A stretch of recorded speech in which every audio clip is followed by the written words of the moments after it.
Welcome to Parks and Cons, companion podcast of the parksandcons.com website and YouTube channel, where we discuss cons, theme parks, collecting, and other fun stuff.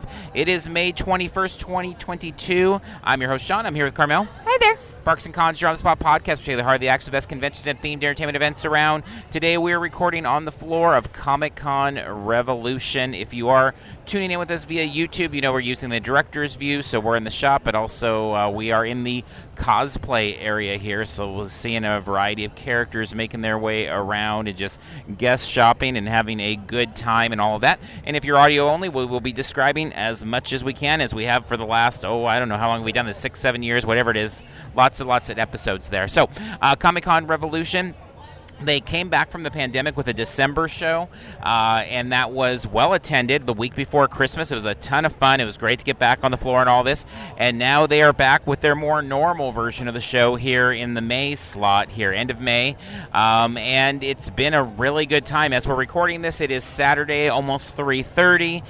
We've done some panels, done a lot of shopping, a lot of cheap bin shopping for sure. Seen a lot of cosplay. Some great guests here. Unfortunately, I forgot everything that I had debated on getting signed, so didn't get anything signed, but I do have a few things. Gary Whitta's here, known by many, I think, for writing Rogue One, so I have a commemorative Rogue One ticket that I wanted to get him to sign, so we'll see if he's back tomorrow. They're still tomorrow, so we just need to remember to grab all that stuff so that we can bring it back. So. Mark Wade, Chris Claremont, Terry Conway, Dustin Nguyen, a lot of great guests, and all of those people I've gotten to sign things before, so I don't know that I need to do it again, but they're the types of people, when you see Mark Wade, you're like, well, yeah, it feels like we should get him to sign something again, and so we'll see. We'll see as we go, and we'll talk more about some of those guests and some of the panels and stuff like that as we go along. To talk about logistics just real quick, this is back at the Ontario Convention Center. They are taking up the entire convention center. They're not using a lot of the second floor this time around, but they are using up, the whole place is home to the con. They have expanded their artists and vendors, and I really like the way this is set up because we came out yesterday to do a little preview of things and all that, and Artist Alley has moved into its own entire area. It's a nice carpeted room. They actually had all sorts of media guests there during the December show. Previous to that, they've used it for panels as well, and I think maybe some photo ops or something like that. I think the cosplay contests and stuff was over there at points, but it's basically I think it's a mayoral ballroom, I think it's called, and it's just across the hallway. On the other side of this wall, across the hallway, is that room, and it's a big room, and there's lots and lots and lots of artists in there, and because they've moved it to that bigger room, there's actually room to walk and actually be able to see things and stuff. It's really cool, and then having moved the Artist Alley into that other hall makes things in this hall more roomy, and so we can actually move around and stuff and breathe, and it's great. Yeah, and Artist Alley has been popping the entire time we've been here, and having Claremont over there and Wade and Conway, and again people like that, Kenneth Rockefeller's over there as well and stuff. They're drawing people, Mike McCone. They're drawing extra people that then are taking time to check out some of the more independent artists, those that don't have, haven't been icons of Marvel or DC or whatever. So it's a really kind of nice setup the way that they have it, and I love that the floor, the exhibit, the regular exhibit floor over here, has so much more room to breathe where we can record on the floor, because I don't think in past cons we really could do this, what we're doing right here, because it was so tight in here that it just wasn't going to really work to have that kind of space taken up. And so now you can grab a burger or pizza or a breakfast burrito or whatever it might be, and they've got tables over there. The guest area signing, we've got a number of great media guests. Tara Strong is here. We actually went to her panel. Daniel Logan, you attended that panel for a little bit. He's here signing autographs as well. Some interesting just kind of mix of different things that people are into, whether it's Star Trek or Star Wars or Back to the Future or Marvel or DC. Anime's got a big presence here.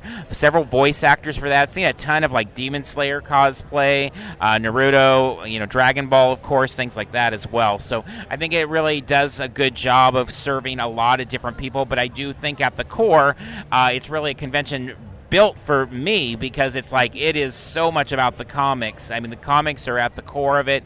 There are so many bins, so many dealers with fantastic wall books, but also so many cheap books. I mean, so many cheap books. Lots of two booths that just have I don't know, 20 long boxes of dollar books that are from the last year or two. I mean, these are books that came out a few months ago, and like if you needed to fill in back issues and stuff, you can head over there. But also on the more collectible side of the older book, the 60s and the 70s and all of that type of stuff. One of the things when we were doing the preview yesterday and looking around, it was like, okay, so what is kind of going to be our first stops there, and I saw one of the dealers had 5 for $1 reader copies, the sign said, and when I went by this morning, that was my first stop, and he said this was a Mercy collection. He was taking Mercy on the buying, but he also said he pulled out, I think, a Fantastic Four 48 or something like that, coverless, that was like, a $300 book or something like that, and so there was some good stuff, but I bought, and I'll hold it up for those watching on the video.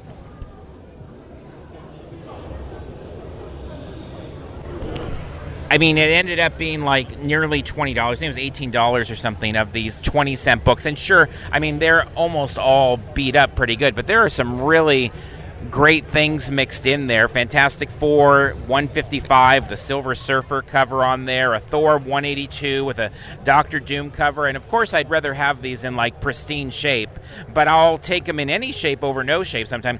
I was excited to find this one. It's a Silver Surfer number 16, an early Mephisto appearance. It is coverless, but it's like an $80 book with the cover, so it's still cool to be able to read that and check that out. Thor number 254. You got another Doctor Doom cover, Fantastic Four 199, Invaders number 41. I mean, the list goes on and on. Spider-Man, all sorts of things mixed in here. And when you're looking at 20-cent books, you don't put a lot of thought into like, okay, I don't have many Master of Kung Fu's. Do I want to collect that? It's like, well, 20 cents, of course I'll collect that. Fantastic Four 159 with the Inhumans.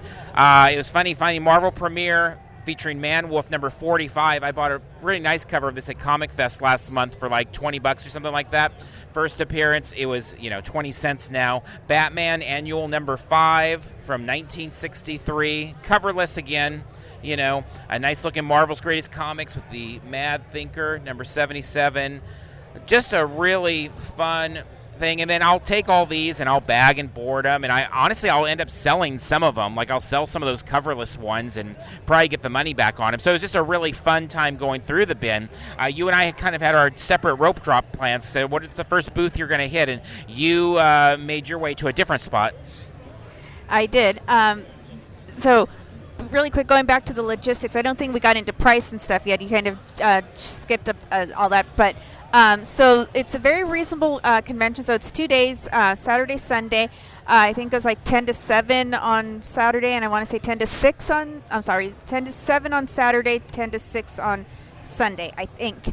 And the tickets for the weekend were about $50, depending on when you bought them and stuff. But I think toward the end, it ended up being about $50 per weekend badge. So very reasonably priced.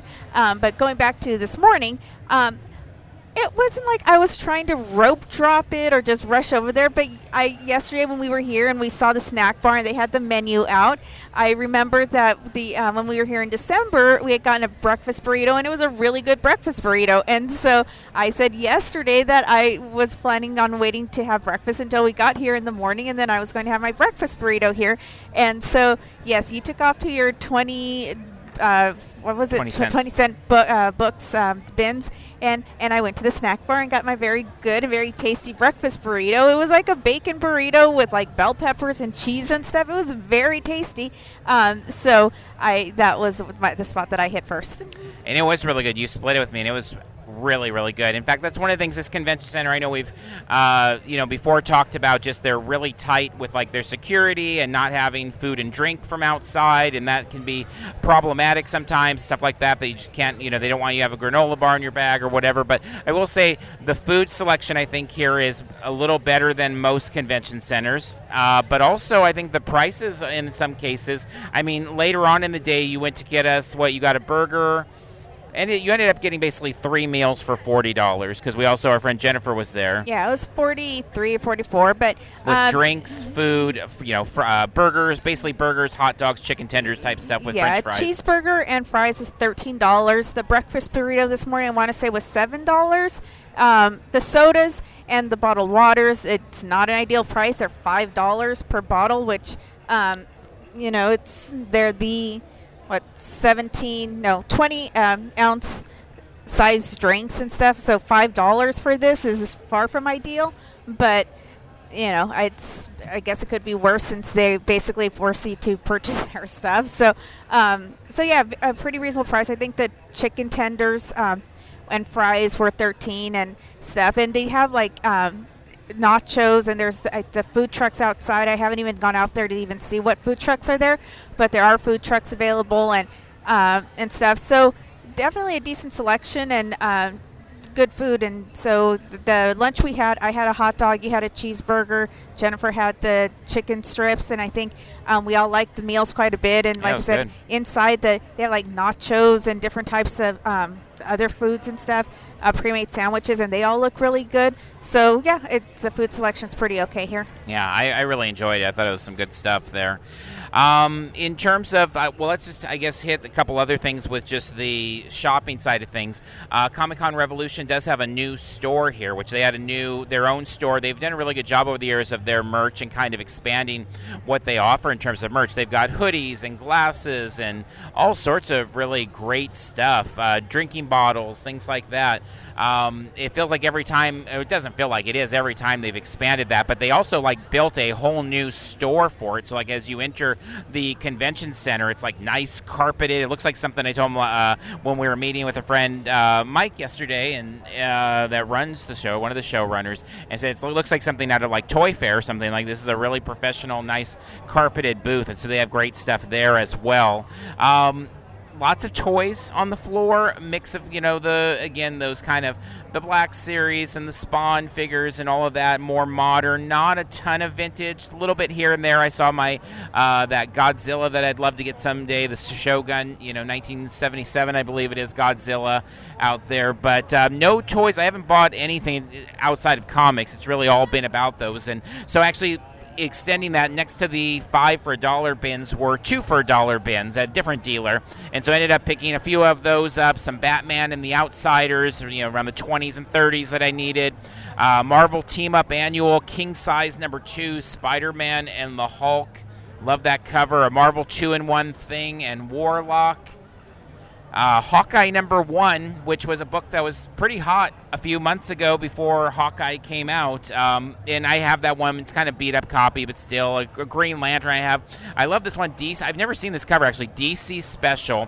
presents Earth-Shattering Disasters #28, but it's this cover of Batman on the front there, kind of dealing with an earthquake, it seems, getting swallowed up, and Aquaman's in the background there. But the biggest thing at that booth was they had about 12 issues, almost consecutively, the first 12 issues of Doctor Doom and the Red Skull supervillain team-up. And so you get these covers like #12 that are just incredibly gorgeous with Doctor Doom and Red Skull, two incredible villains. #10, you've got Namor mixed in there too as one of the villains, but I have this full run already, and these are more beat up than the ones we have, but it just felt like for 50 cents each, how could we pass these up? And then at some point, when Doctor Doom is in the MCU, and Namor's in the MCU, we'll just end up selling those, and they'll be worth, more than 50 cents at least. Also went to some dollar bins. Arsenal Comics I'm not sure, they're in Ventura. I don't think we've ever visited their store before. They had some really good dollar books, a lot of Fantastic Fours in the 200s that were ones that is still kind of needed, 280s and 250s and things like that. Picked up, I love this cover. It's Doc Savage #8. It's a 20-cent book back in the day, but it has In the Lair of the Werewolf. So a fun werewolf cover there. A Sergeant Slaughter, Marvel. Another really old school one, War Machine with the Punisher type gear. I love this one. I couldn't believe it was just $1. Hulk #299. If you're on the audio version, maybe Google that. Hulk $2.99, classic Hulk versus Doctor Strange cover, them kind of facing off there. So they had some good stuff there as well, and I was really happy with that at the dollar. And then, seemingly expensive in comparison, some $3, $4, $5 books. Again, I just picked up a bunch of Fantastic Fours that were kind of holes in the collection, number 143 and 167. There's a Hulk cover, a Spider-Man cover, a Doctor Doom cover, so just some good things there too. So I feel like every booth here almost has some like really good deals on comics. So if you are a comic collector, it's really pretty impossible to do better than what we've seen here so far. Now, I think, did you say already there aren't like a ton of Golden Age or like really high-end books, or is there some? No, there are. I mean, on the high-end side, there's a few. There's, I'd say, I don't know, 3 or 4 books. I mean, there's more than 3 or 4 that have high-end books, but 3 or 4 that more, I want to say, lean that way or kind of specialize that way, and they don't have, the same number of customers as the dollar bins, but obviously when they sell one book, it's going to be a $500 book or $1,000 books, and, a lot of really good stuff here. It was interesting. Now, one booth, I don't know what their thing was, if they just have had a really good show already, but Comic Book Universe had their bins all packed up and said they had sold out. So they had these really nice, like a whole nice setup there, and the employees or the owners or whatever are sitting at their booth, but it said sold out and they were done selling. So I don't know if like some really rich person came and like bought everything, but it looked like they had like higher end stuff, and I may be wrong. Maybe they had lower end stuff. Maybe the sold out sign is a joke. I don't know, but they were sitting there with everything like boxed up, waiting for people to come get them, it seemed like. So I don't know.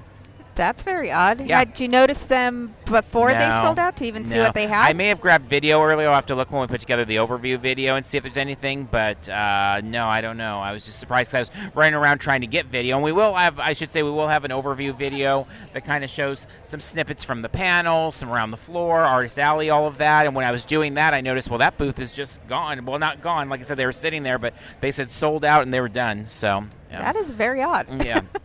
Some great cosplay. I mean, Hawkman we saw here. He's always fantastic. Seeing him, raise his wings there. Some great Jedi and Mandos. Lots of Mandos. Mando from the Mandalorian, Din Djarin with the dark saber. I've seen several of those making their way around. A fantastic Green Goblin. As well, and then the cosplay contest is tonight, so I'm sure we'll get more video of that and include in our overview as well. Oh, some Daleks. There was a great purple Dalek and like a red Dalek rolling around that I found over by the Mando Mercs booth, and there's the Order of Gallifrey cosplay booth as well there. So maybe let's talk a little bit about the panels, though, because Tara Strong, well, let's go ahead and start there. Tara Strong, a huge guest, and actually when I made my way to the guest signing area, she had the huge queue that I thought would be there, but wasn't here like right at rope drop. Like people weren't just here with the floor open at 9 a.m. So there was like 10 people maybe over there. But when I went over there a little bit ago, it was like, yeah, there's 60, 70 people in line there. There's Raven cosplay and My Little Pony shirts and all sorts of things. She recently did for the MCU with Loki Season 2, Miss Minutes. So a lot of reasons to love Tara Strong. She's really great with the fans all out. And so we're excited to see her panel. We've seen her speak several times over the years, but I think for both of us that was kind of a must to check out, and I was glad we did. It was a good panel. Yeah, I wasn't sure. Well, really quick, you mentioned that the floor opened at 9, and I think earlier I said it opened at 10, and technically or officially it opens at 10, but I believe if you had their ticket pre-sale or had the upgraded tickets, like the VIP type premium versions, the floor opened at 9, so you got an extra hour. Or like I said, just I think anybody who had a pre-sale ticket could get in at 9. But going back to Tara Strong, I wasn't sure if because she generally garners such big crowds when we've seen her at panels and stuff, I wasn't sure if we were going to be able to get in. I wasn't sure how early we'd have to line up to get into her panel and stuff, but I definitely wanted to at least make an effort to see her.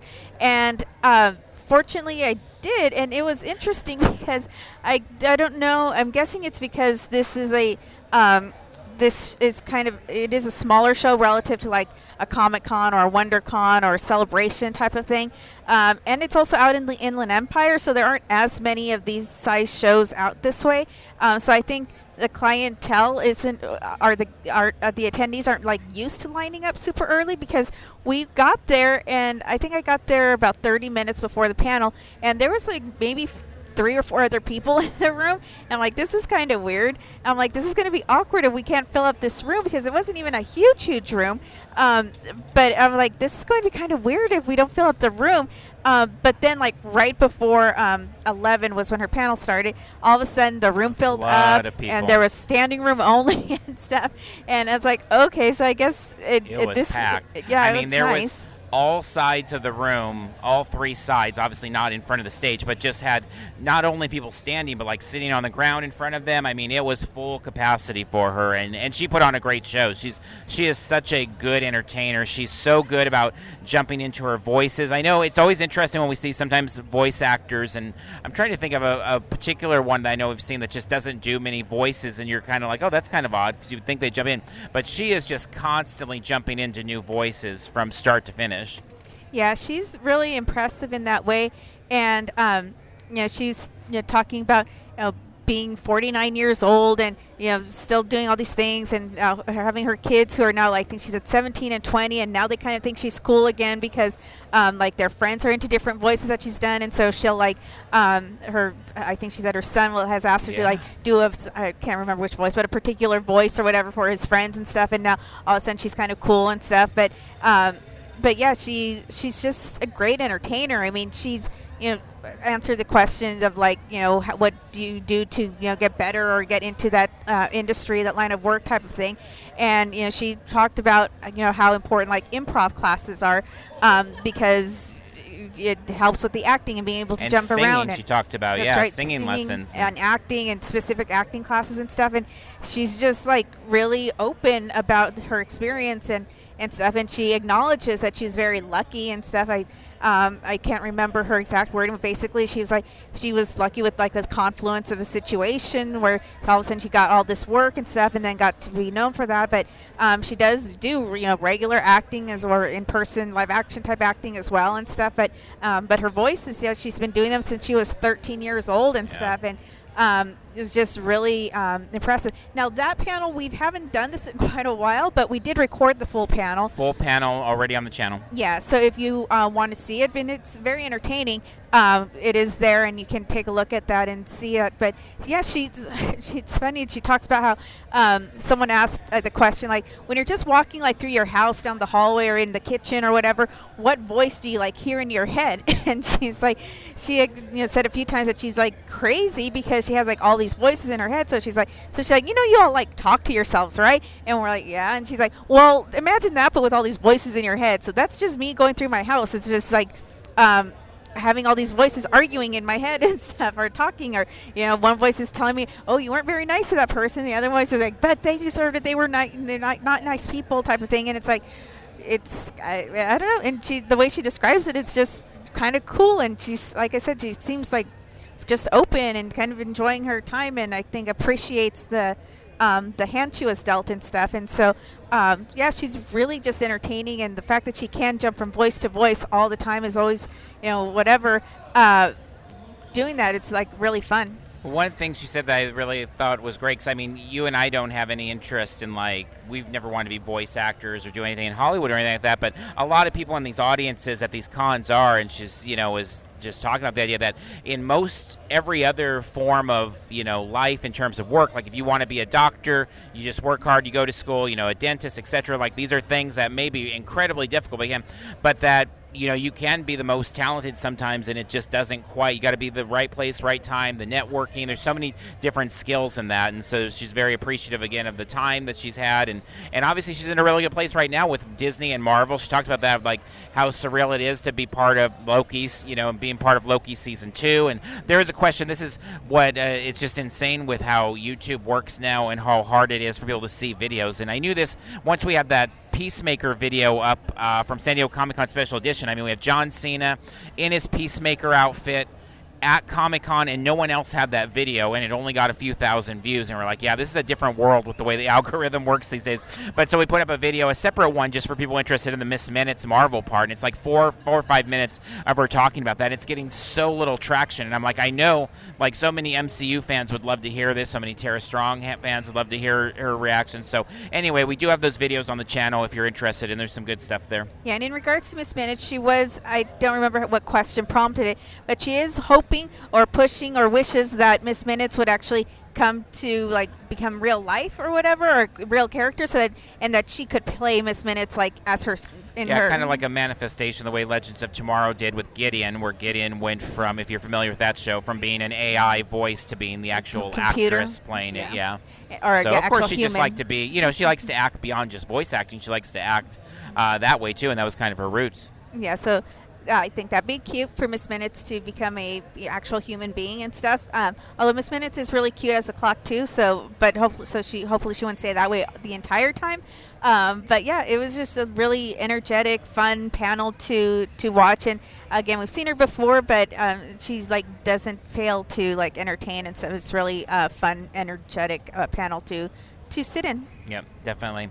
And then so from there we went to, we may have done some other stuff in between, but the next panel was, I think it was called This Is Your Life Spider-Man, playing on the old This Is Your Life show, but it was Jerry Conway and Mark Waid, which was moderated by Ming Chen from Comic Book Men on AMC.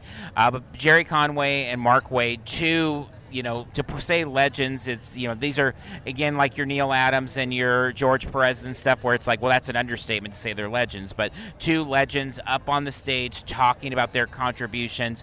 You have Conway, who, has created characters like, Firestorm or the Punisher or Killer Croc or Ben Reilly's Spider-Man, killed Gwen Stacy, probably what he's most well known for, created the Darkhold, which is a really big deal right now in the MCU itself.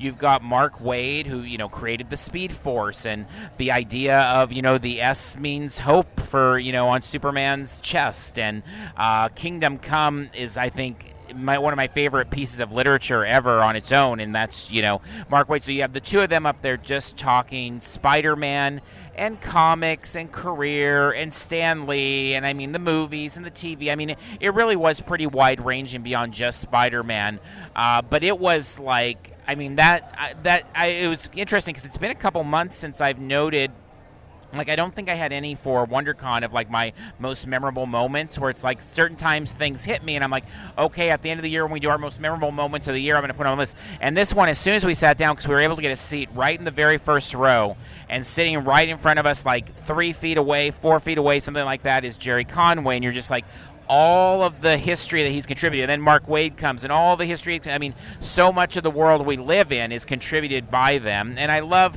how much they stressed how big of a deal Stan Lee was, because I felt like they described Stan Lee the way I describe Stan Lee, which is whatever the feelings about, sometimes people be like, oh, because there wasn't enough credit for Kirby and Ditko and all of those things, and that's all a topic for sure.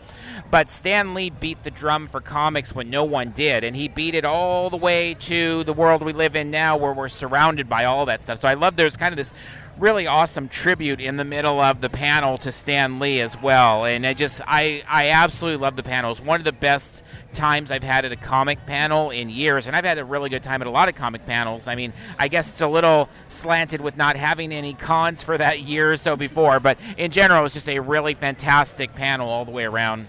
It was very enjoyable, and I think we've seen them both in panels before. Yes, we definitely. have. Okay, so definitely. So yeah, I kind of knew going in that it was going to be entertaining and enjoyable and stuff. Like, I think you were surprised that I was even going to the panel. I'm like, I was very interested to go to the panel. That's cool. Yeah, I didn't know. Just obviously you don't have the same comic history, and it felt like, yeah, this is going to be a heavy history panel. But as soon as we were in there and they start going, you're like, yeah, this is a panel for anybody that's into any of this culture that would bring us to, a Comic-Con revolution.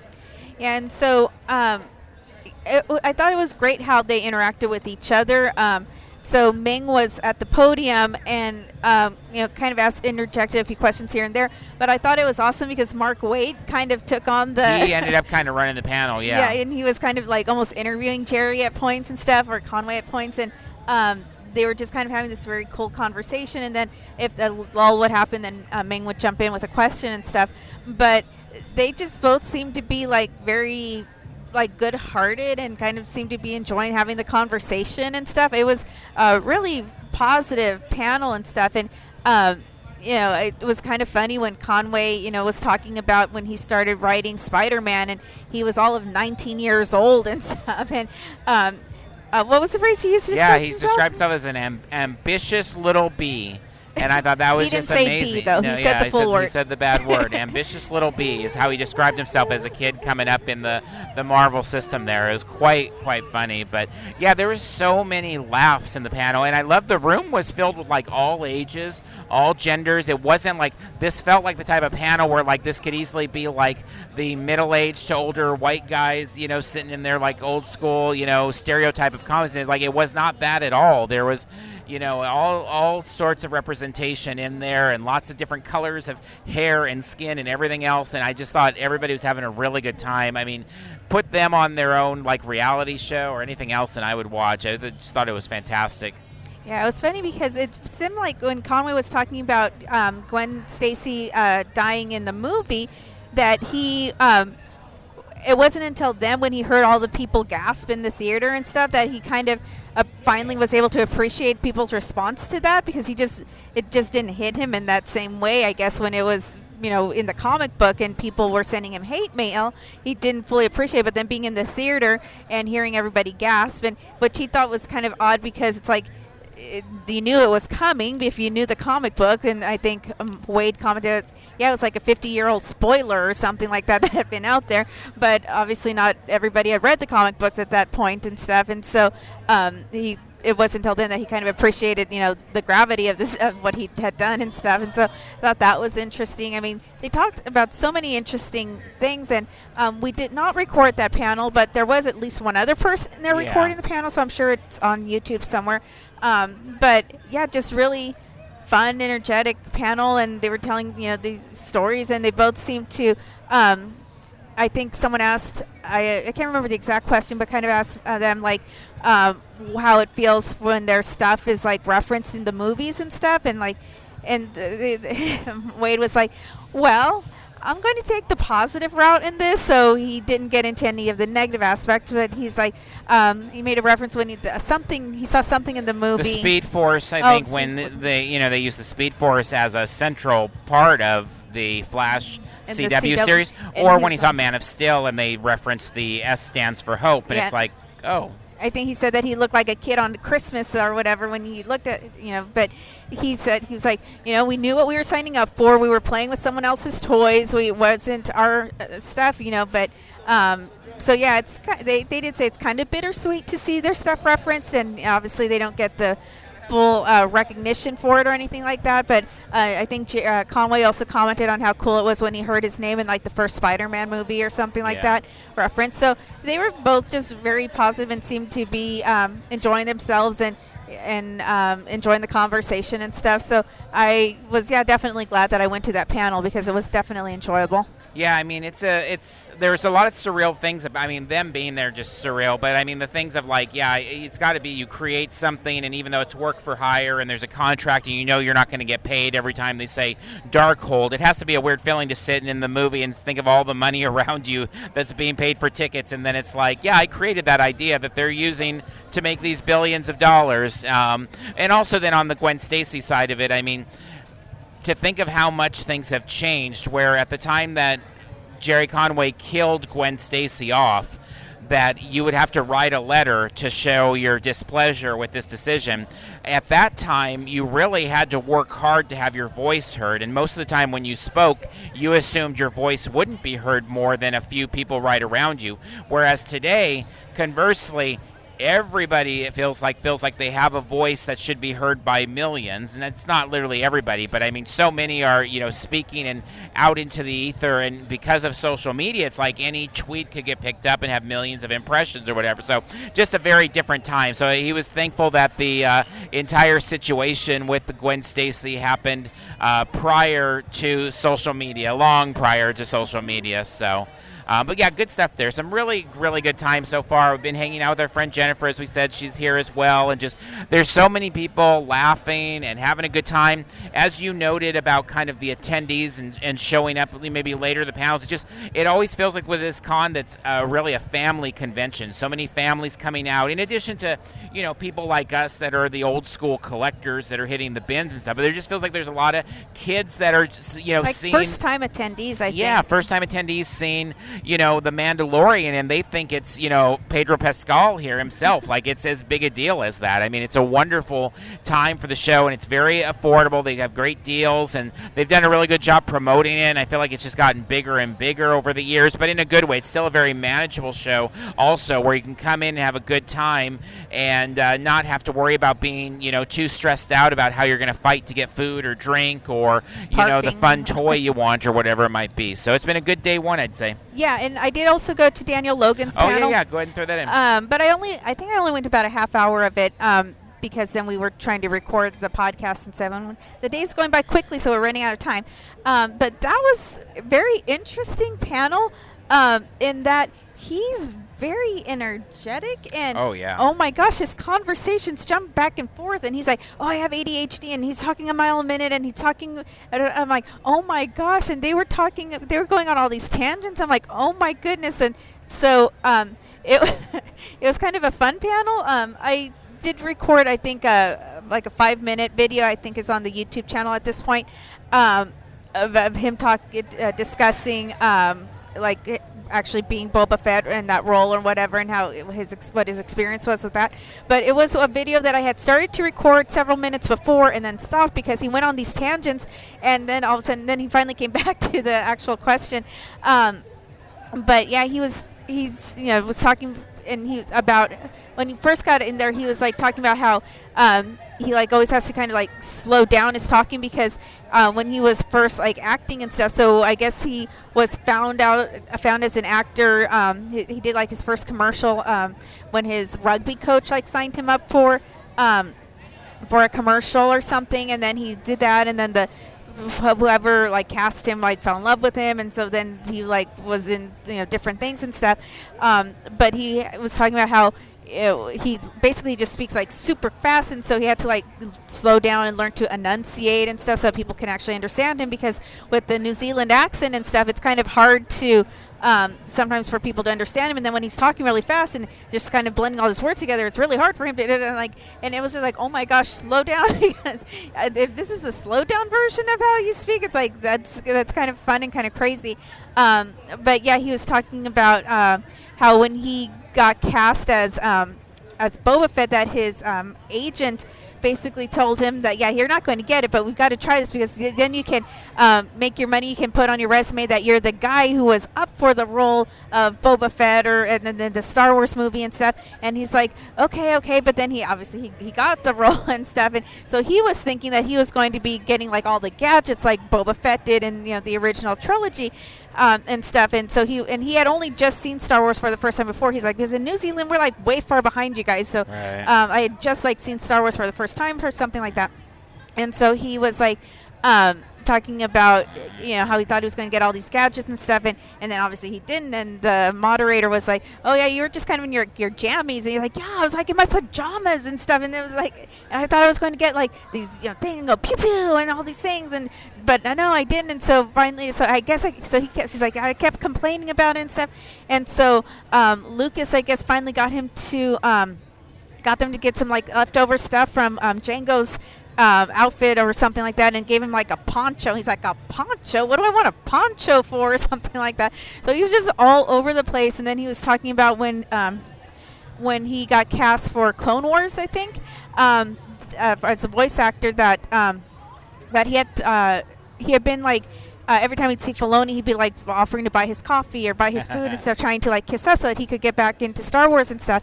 And so when he finally got cast in Clone Wars, he like went up to Filoni and was like, hey, thanks for hiring me. I guess all that time that I bought you the food, paid off and stuff. And Filoni's like, I didn't cast you. It was Lucas cast you. And he was like, what? And I guess he said that Filoni was like, yeah, Lucas came in and popped his head in and said, for Clone Wars, why don't we get I want Boba Fett in there. Why don't you get that Daniel Logan to do it?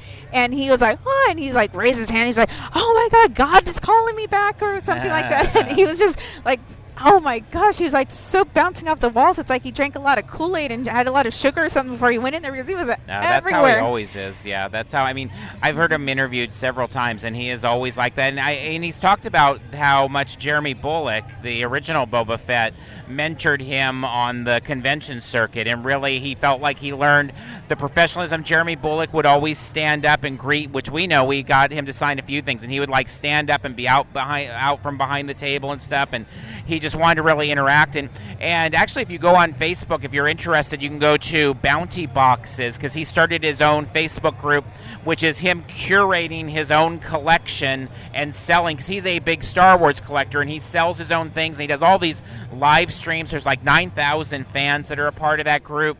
And I think in the pandemic, you know, he's one of those people that was a real source of hope for a lot of people, because he could do those live streams and stuff and those Facebook sales and things like that. And so I think he's really connected with fans. And it was something today to look. I was doing some video, and I look and I see a huge line over bending around behind the autograph area, and I'm like, okay, so who is this for? Is this, you know, Tara Strong's, you know, reaching further? And it's like, no, this is Daniel Logan. Daniel Logan has a line bending around the entire autograph area.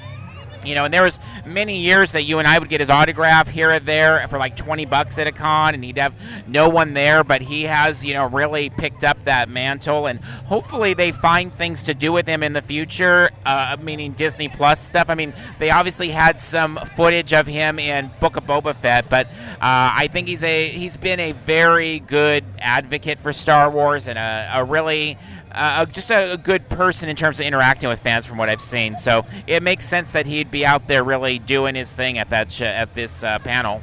Yeah, and he definitely was. He was, like I said, he was just all over the place. It's so energetic. It was like, oh my gosh, and stuff. And so, yeah, definitely a fun panel. I would have liked to see the rest, but obviously we had, you know, other things that we needed to take care of in the recording and stuff. But yeah, if you ever have a chance to see Daniel Logan, and this was again a situation where, well, in this case, the room didn't fill up even, and it was a smaller room than Tara Strong's room. I'm surprised. I was too, especially when you had talked about the line that you saw to get his autograph. But I guess all those people didn't make it over to the panel, because the panel, there was still several open seats well into after it had started and stuff, which, you know, was kind of surprising, but cool for us, because I mean, there's plenty of room to like stretch out and be comfortable and stuff. So yeah, definitely a cool panel. All right, so I think with that, we will go ahead and wrap up our talk here on day one. We will come back and talk about day two. So if you are interested in that, please stay tuned and listen in with us. But for now, we will wrap this segment up. All right, we are back. Day two, final day. It's the afternoon. It's actually late afternoon now. We're nearing that 2:30-ish area of the day. 2.5 hours or so to go, and it really has flown by. I mean, that was one of the things we talked about yesterday. As we wrapped up the day, we went and grabbed dinner, and we were actually the last car literally in the convention center parking lot leaving. And it's like we were here before 9 a.m., and we were leaving like almost 9. It was like 8:30 or something like that. But it just flew by. It was just, the entire day flew by, and it didn't fly by like in a chaotic way. It just was kind of like a fun, relaxing, kind of easygoing day, it felt like. Yeah, definitely. Between the entertaining panels and the entertaining floor and the massive Artist Alley room over there, it was just a lot to look at and stuff. I mean, Artist Alley, we didn't go entirely through each row multiple times. We definitely went through at least once, but then later on in the afternoon, we kind of went in some of the rows like opposite direction, which I've brought up in the past, like whenever we're at a show, I try, if we have at the time, I try to go back through the rows going the opposite direction, because it's like there's always new stuff that you missed the first time, and that was definitely the case in Artist Alley. So we did do some of the rows again in like reverse order, and then it's like, oh wait, there's that, and there's another cute thing, and that's another cute thing and stuff. So yeah, the day, it was like a really nice pace. We had time where we were sitting in the panels. We had time when we were just out and about. We were able to have a good lunch, and then obviously having dinner at the nearby hotel afterwards was nice and stuff. So yeah, it all just kind of, it did not feel like, how many hours? It was like a lot of... Yeah, it was almost 12 hours, yeah. Yeah, and it did not feel like we spent 12 hours at the Ontario Convention Center, and yet we did. So it was very enjoyable. Yeah, really, really good day. And then starting out this morning, we were here at Open again for the early Open for advanced badge holders. It was just 10 a.m., and so we were here for that. Got in the building, and really, I guess one of the first things of the day was getting Mark Wade's signature. So I did pack up some books and things like that last night, and so I knew that Conway, Witta, and Wade were all going to be kind of debates of maybe getting them to sign something. And so Wade was there. He was signing. He wasn't super busy. He had like one person at a time and was taking time with them. And so we made our way over there and got him to sign Kingdom Come, which is one of the greatest pieces of literature ever, but definitely in the comic realm. Got him to sign the cover of that. Got him to sign his first book for Captain America, which is issue, 4? There it is, 444, which is a fantastic cover with just the shield and very patriotic. Got him to sign a book that's been pretty hot the last, ever since Loki season 2 with He Who Remains, and then Kang. But a lot of people speculating that Kang is going to be kind of picking up on a storyline similar to what Wade did with him in Avengers. And so number 2, you've got all these different versions of Kang. Immortus, you've got Kang himself, Rama Tut, etc.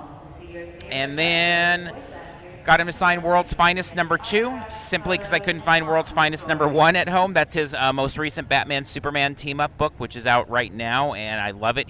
Nobody does Superman better than him in my book, and so it was great getting those signed. And he was doing 2 signatures free, everything free if it's personalized, or $5 each. So I just got everything non-personalized because I think I've talked about this before, but just these days I lean towards not personalizing things because it's a lot easier to sell down the line when I'm not around. It'd be easier for you to sell whoever to sell. It's just even when I look at photos at home that I still appreciate having them, but I don't love that it has my name emblazoned on them even for our own display. It's just, I don't know, I kind of like the whole just cleanliness of just the signature. So it was $10.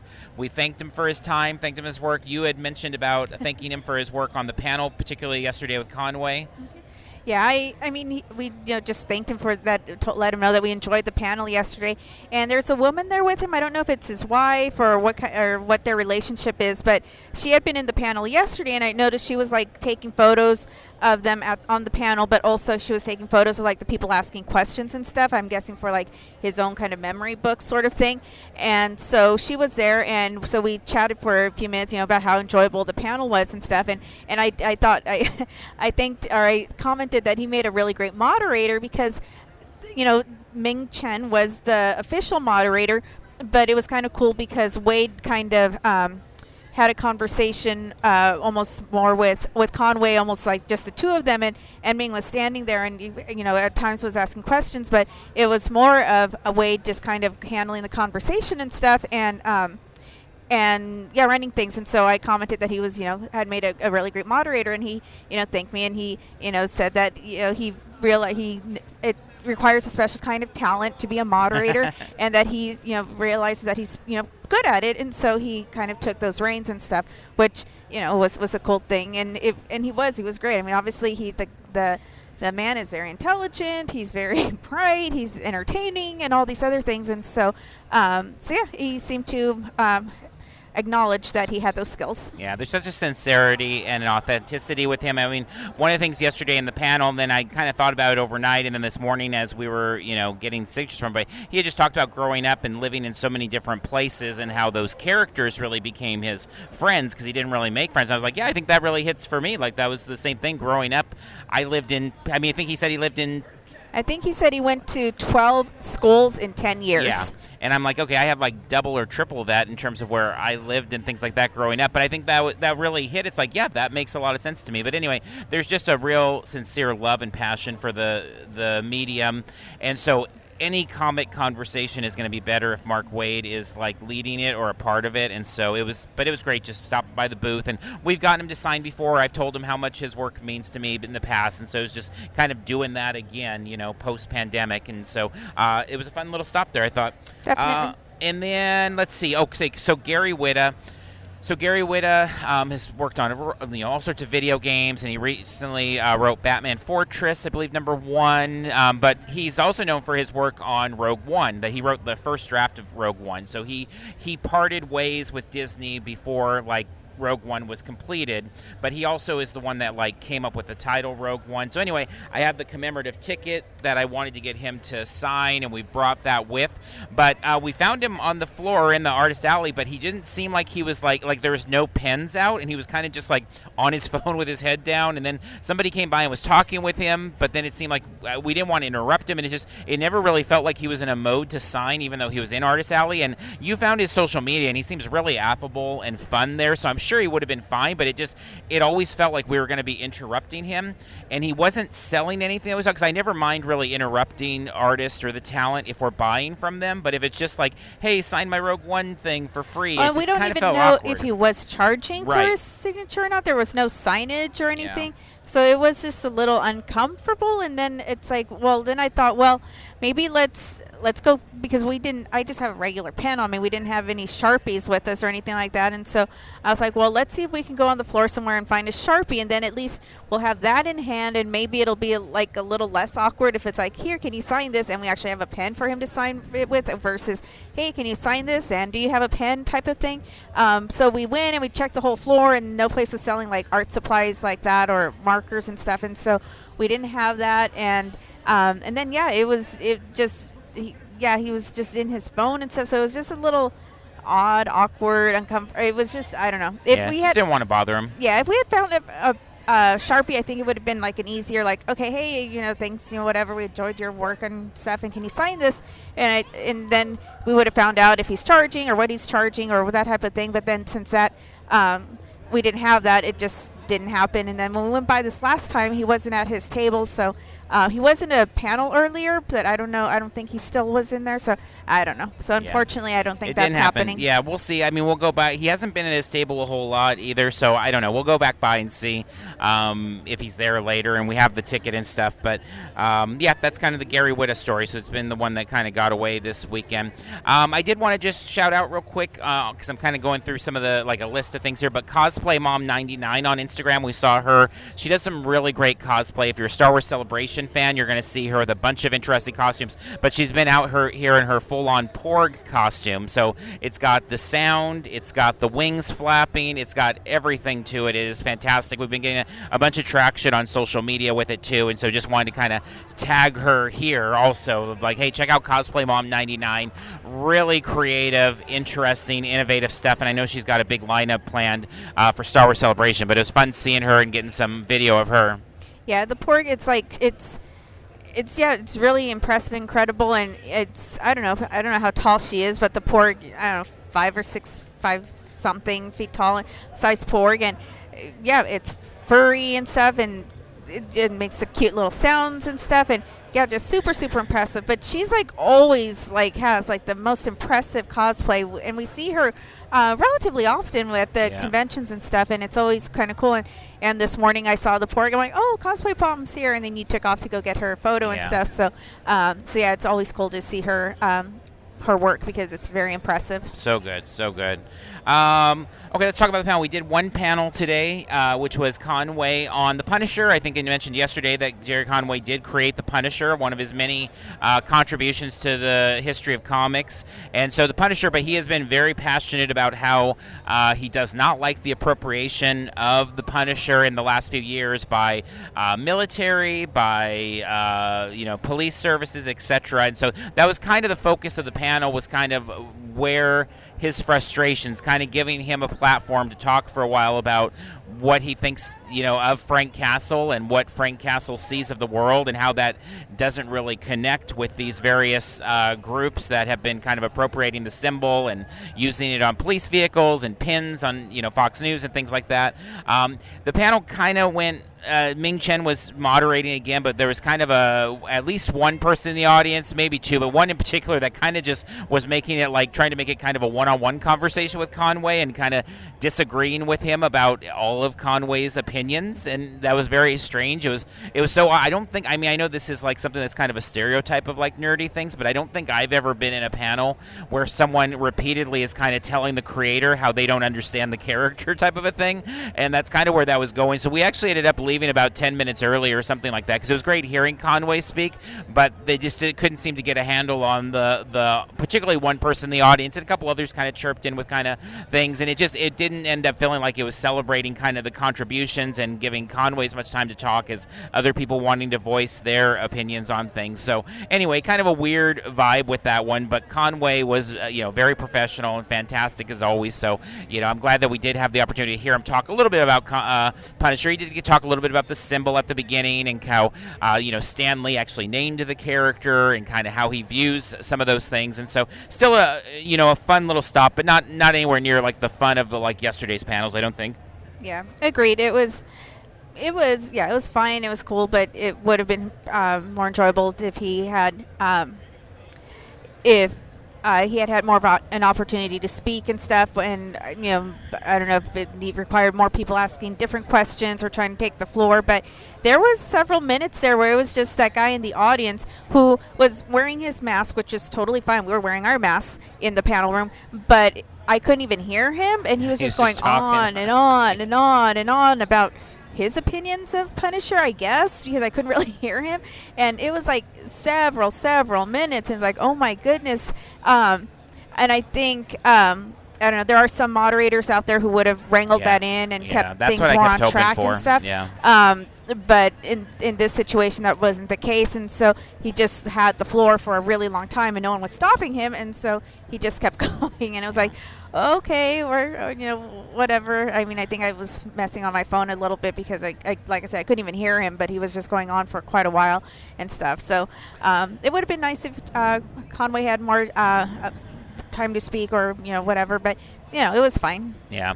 There was a lot of opportunities for a moderator kind of interject and what do you take it to a Cosmic Ghost Rider topic, or take it to a Frankencastle topic, or Archie and the Punisher. Like there was a lot of different ways to kind of go, but they kind of like leaned into that side and kind of just let it go. So it was fine, but it was probably it would have been nice to maybe see it with a little bit different of an audience, or at least one person not trying to dominate quite as much. But okay, so then we went back and hit the floor some more.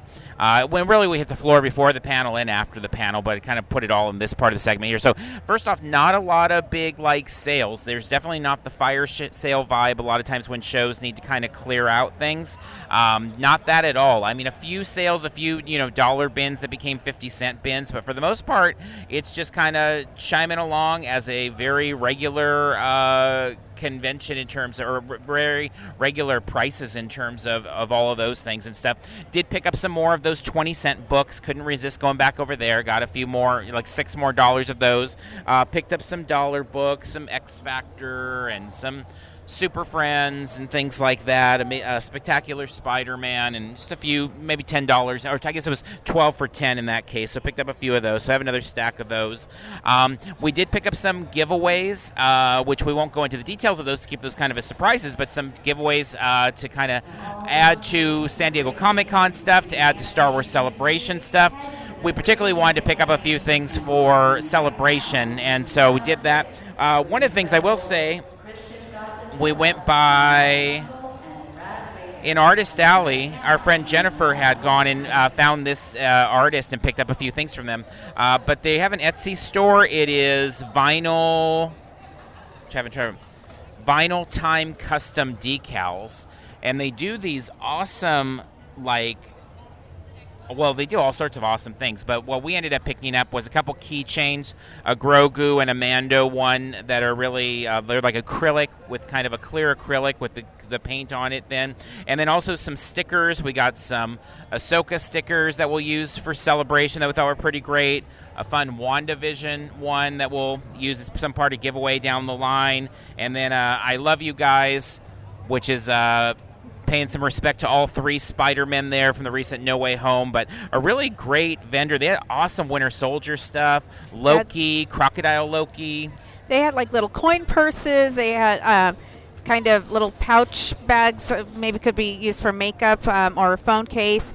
I think Jennifer bought one of those and said she was going to add a strap on it so she could use like as a wristlet and stuff, and really cute and seemed like really well made and stuff, and masks and some really fun prints on the fabric and stuff. So yeah, definitely had a lot of cool things with it. When the first day we went by that area earlier in the day yesterday, when we first went by, I was like, we've got to be sure that make sure that Jennifer sees this vendor. And then later on, she, of course, did, and then bought, I think, like the medium-sized pouch or maybe the larger pouch or something like that. But, yeah, really cute things, decals, stickers, keychains, masks, pouches. Oh, they also have really cute berets with really cool symbols on them. I didn't notice the price for those, but those were really cute. They had just a lot of cute things, and it seemed to be a mother and daughter who they each had their own part of the booth that had their merchandise and stuff. So, yeah, really cool stuff. So. Yeah, Vinyl Times Custom Decals is the name they have on the business card there. And I know they were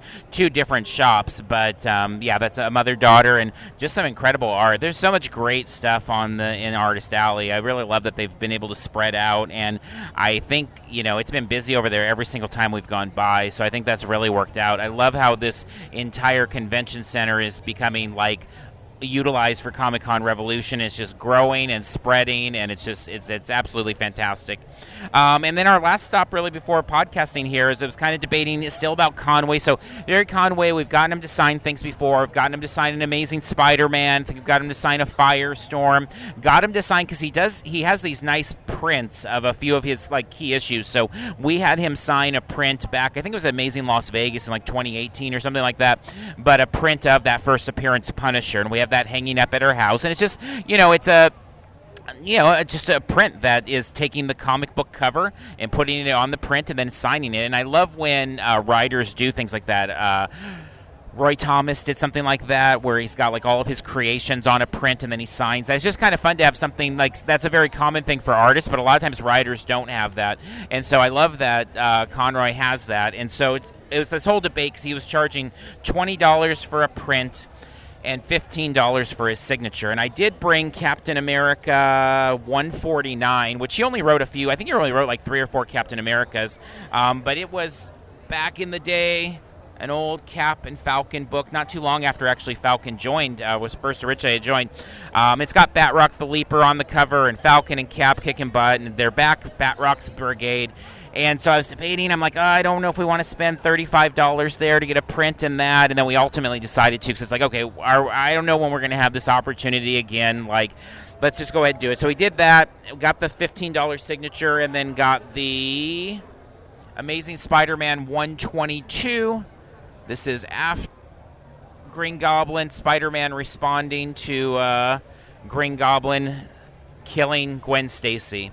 And so I'm like, well, we're not going to own this comic book probably ever. You could pick one up for a couple $100 in pretty dinged up shape, but even if we do, I don't know that we're ever going to have an opportunity again to get him to sign it. And it's this way we have it for $20. We'll be able to have it, hang it on the wall, and still be able to remember that kind of experience. So we ended up doing that. So that was kind of $35 that didn't really plan, or it wasn't sure about spending, but I know it's one of those things a year from now, 10 years from now, it won't be $35. Instead, it'll be well, I'm glad we got that. And that's kind of how it always works in the head of a collector, at least. You never remember, the bad of getting things. You just remember the things you didn't get at the time when you could have gotten them. So I was glad to get them.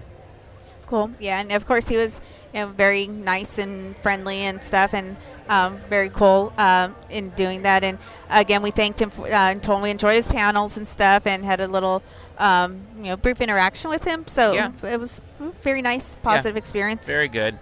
And I think that's about, that brings us to now. We basically just got it signed a few minutes ago before podcasting and then came over here to do this. So I guess we can kind of wrap up the show now. Do want to say they have announced their dates for next year. It's going to be June 3rd and 4th, returning to the Ontario Convention Center. They've already announced that John Romita Jr. will be there. He's going to be a headliner on the comic side for sure, as the whole convention for sure. A real icon there. Jim Starlin and Derek Robertson, who are not able to be here. The father of Thanos and the father or co-fathers, I should say, of the boys, both will be here next year in 2023. So very excited about that.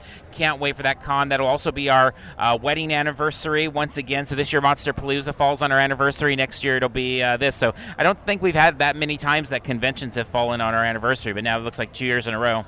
Yeah, I don't know. There's usually something around our anniversary, and we usually just tied in. So yeah, for Monsterpalooza, we're splurging and getting like actually it's an Airbnb, but I figured driving back and forth from LA, it's our anniversary weekend. Let's just splurge and get a room and stuff. And so, and the pet sitter, of course, because that's obviously the more important thing is having our pets taken care of and stuff. And so, yeah, so this year that, and next year, I don't know, we'll see what we end up doing next year. But it's nice because Ontario Convention Center without traffic is under 30 minutes for us, which is incredible since pretty much everything else we do is at least an hour drive. And so, I can't imagine that we'll get a room for a place that's under 30 minutes away, but we'll see.